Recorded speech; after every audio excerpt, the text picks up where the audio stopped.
This video will explain the operation and troubleshooting of the flow switch and the pressure switch.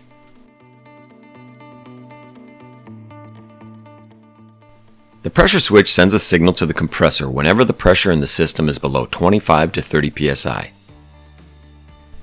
When the pressure goes above 25 to 30 psi, the pressure switch is no longer sending a signal to run the compressor. The system is then relying on the flow switch to control the compressor.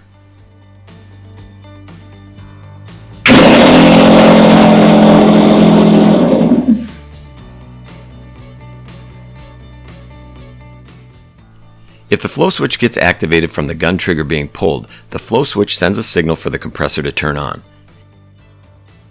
If the gun trigger is released, then flow stops out of the front of the gun and the flow switch then deactivates and sends a signal to turn off the compressor.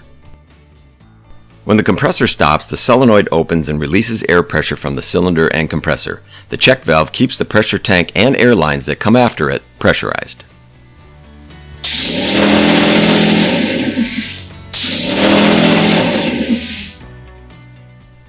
This is the location of the flow switch and the pressure switch on the RTX 2000 and the RTX 5000.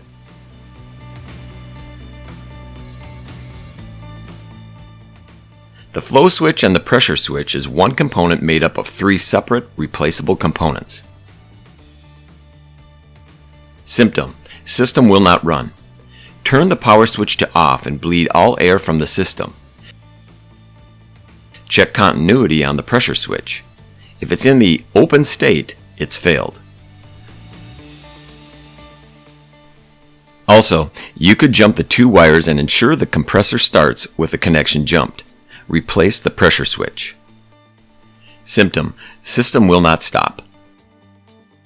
If the sprayer will not stop running, no smart start. Check for air leaks first, then visually inspect and ensure that the reed switch is bottomed out in the threaded hole and the black lock nut is tightened. Disconnect the flow switch wire and the compressor should shut off when it reaches above 35 psi.